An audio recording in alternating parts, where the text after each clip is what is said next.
Voilà,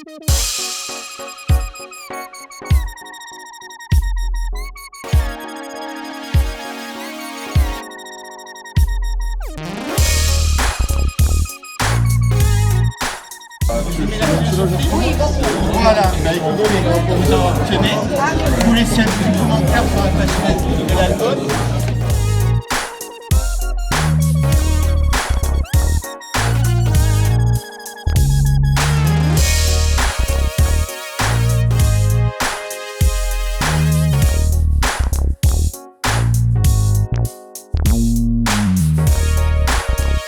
E aí, tudo bem? Em tempos de confinamento está no ar mais um episódio aqui do Eurocomics, o seu canal do YouTube dedicado ao quadrinho europeu. Aqui, né, como todo mundo já sabe, se não sabe vai saber agora, a gente fala sobre BD, quadrinho europeu, francês, belga, espanhol e por aí vai. E hoje a gente vai estar de volta à cobertura da 47ª edição do Festival Internacional de Quadrinhos de Angoulême, um evento que aconteceu lá no começo de 2020, antes, né, desta confusão toda provocada pela pandemia do coronavírus, e esse evento foi coberto pelo nosso correspondente internacional, o Bruno Porto. E ele vai estar de volta hoje para trazer uma exposição que aconteceu lá em Angoulême, no festival, sobre o desenhista americano Wallace Wood.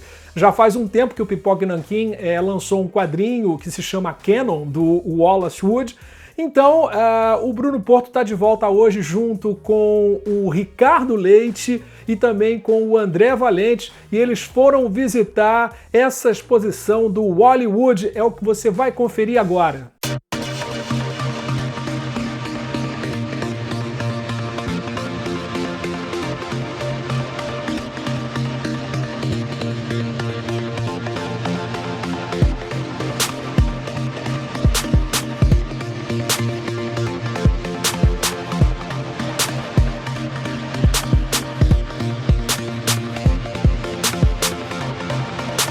Estamos aqui no Museu de Angoulême com Ricardo Leite e André Valente, e a gente vai dar uma conferida na exposição do Wally Wood.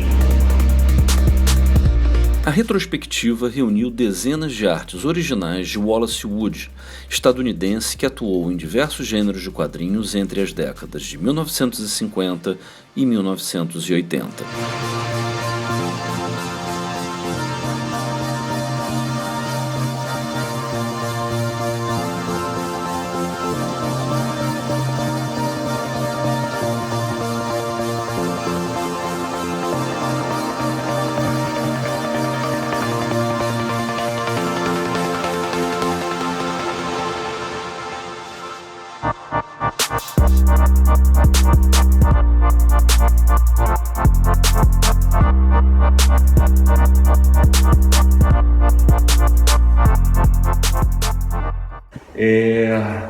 Wally Wood fez tudo, fez absolutamente tudo. Tem futuro. Tem futuro, rapaz.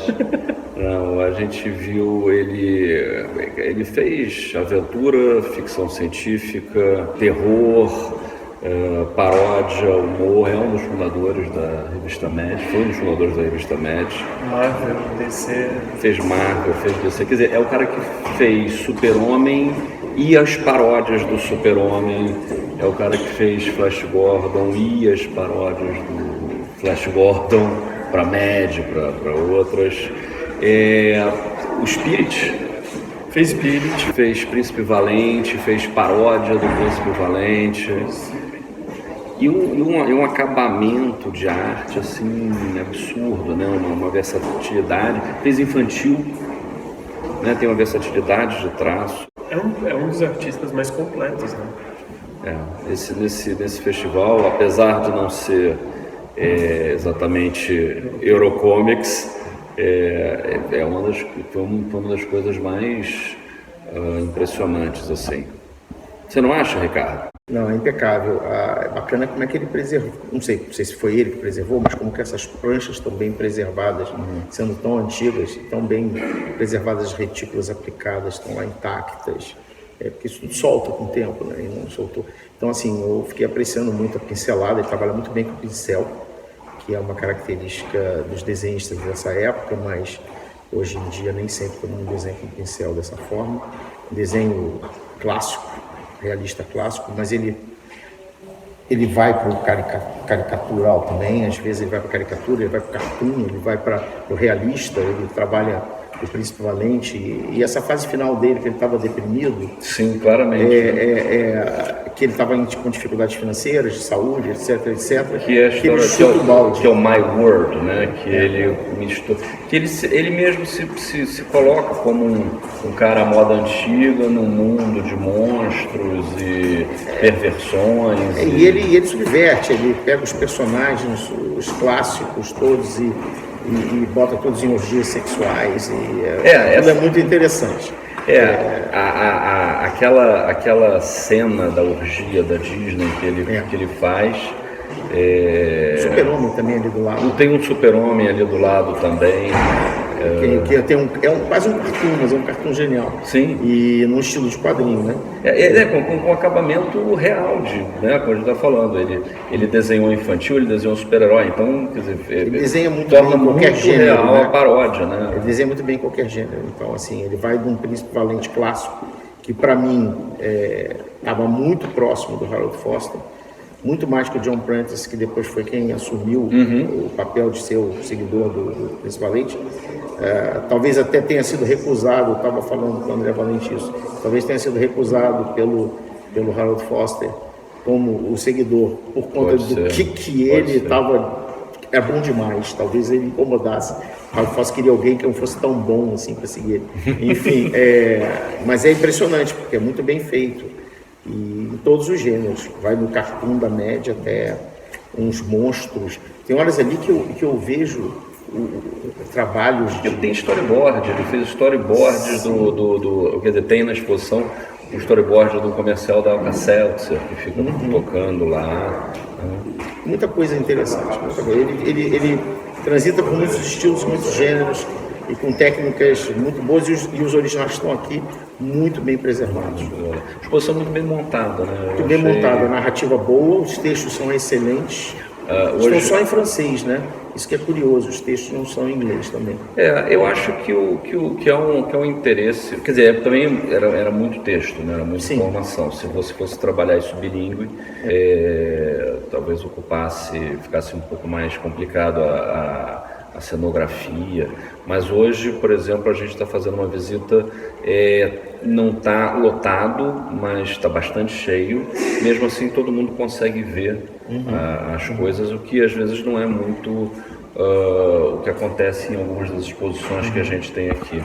Né? E eu gosto muito de ver o original por conta dessa questão que a gente já conversou outro dia, que é a cozinha da arte. Então você vê ali como é que ele aplica o guache, como é que ele usa a textura do papel para poder fazer um claro escuro muito interessante. Ele pega provavelmente um giz de cera preto e aplica sobre aquele papel texturizado. Ele usa retículas aplicadas que existiam na época, que se aplicava e depois ele abre como se fosse uma letra 7 quase. Depois ele abre brancos com guache. Porque tem tudo, porque você tem não apenas brilhos e tal, mas você tem explosões, você tem fumaça, você tem, né? Tem tudo. E ele transita pelos super-heróis, né? Que é engraçado, né? Porque sim. Ele vai do médico super-herói nos anos 50, 60, quer dizer, você teve uma migração muito de talento, né? Você teve a censura do código de ética, fazendo com que o pessoal do terror buscasse ficção científica, as grandes editoras, a própria Marvel, DC, quer dizer, a Marvel não ainda, mas a DC, que publicava coisas de terror, como Timely ainda, foi mudando para ficção científica, foi mudando para suspense, e esses talentos iam, e ele era um talento incrível, muito respeitado. Então, né, quer dizer, também... Não, você percebe que ele tinha capacidade de mimetizar o estilo de outros desenhistas. Sim. E isso fica claro. E aí você percebe que o Jack Kirby descobre isso, chama ele para fazer lancagem, quer dizer, botar tinta nos originais, nos lápis dele. E sabe que ele não vai deturpar, ele trabalha com o Lulais, né, fazendo a mesma coisa. Com o Spirit. Ele trabalha fazendo o Spirit, fazendo a mesma coisa, depois ele vai... Ou seja, ele é um sujeito que consegue ser convocado por outros desenhistas, apesar... Tecnicamente muito bom, né? E com essa versatilidade, ele tem uma versatilidade de estilo que permite a ele mimetizar o estilo de outros desenhistas, com muita facilidade. Eu achei isso. Pegava matar a gente porque não é europeu, mas tudo bem. Mas tá na Europa.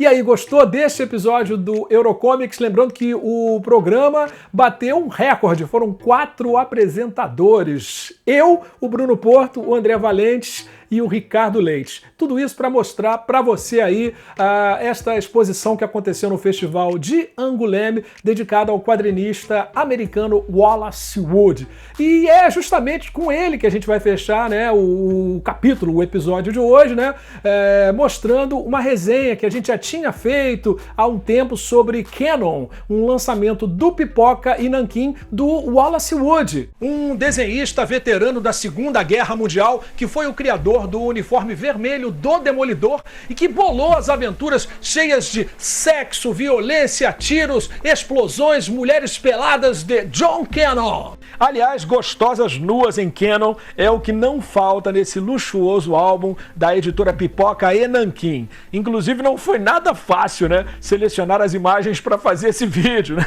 Toda hora tinha uma que aparecia e eu não podia mostrar. Em quase todas as 271 páginas desse quadrinho tem um mulherão desprovido de roupas. Todas são muito bem desenhadas e caíram como uma luva, né, para as tropas americanas em serviço entre 1970 e 1973. Boa parte delas, né, sofrendo na guerra do Vietnã, e esse pessoal todo queria mais era se divertir com as aventuras de um fortão que sempre se dava bem nas suas missões. Cannon é todo em tons de cinza e foi publicado originalmente no jornal Overseas Weekly, exclusivamente para militares em combate na época. Como não era sujeito ao Comics Code Authority, uma forma de censura de conteúdo dos quadrinhos americanos que existia antigamente, o autor pôde ousar bem mais do que seus concorrentes, porque a HQ não ia para as bancas de jornal. Resumindo aqui a história do Cannon, ele é um espião, mestre em combates, ex-piloto de avião U-2, que acaba sendo capturado pelos comunistas e sofre um processo de lavagem cerebral fortíssimo, super agressivo, que acaba deixando o cara impiedoso, sem sentimentos, a máquina perfeita de matar. Enviado aos Estados Unidos para matar os principais cientistas nucleares, ele é pego e reprogramado para trabalhar de novo para os americanos. Olha, Cannon é um quadrinho muito legal, muito bacana, com aquele clima típico de Guerra Fria, passando pela questão nuclear, e apesar de suas muitas páginas, né, a leitura flui e a gente vai acompanhando uma missão se emendando na outra, num trabalho de 3 anos de Wood, que forneceu o herói infalível que os recrutas tanto precisavam para levantar o moral e esquecer um pouco da barbárie da guerra e dos companheiros, né, os companheiros deles que morriam tragicamente em confronto.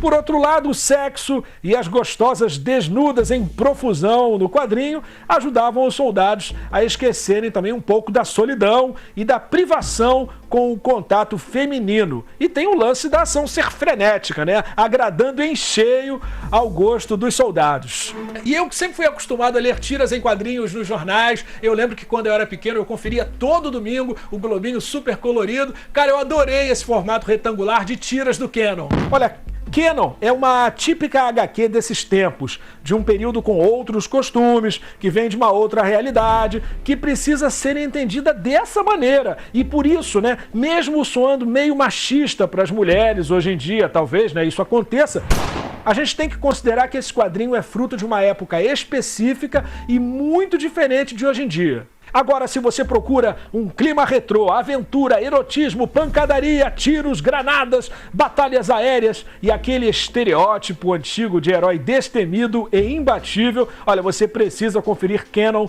de Wallace Wood, lançamento exuberante da Pipoca e Nanquim, que pode ser comprado por um preço em conta no site da Amazon. Cannon possui introdução de Alexandre Calari e biografia de Wallace Wood, de autoria de J. David Spurlock.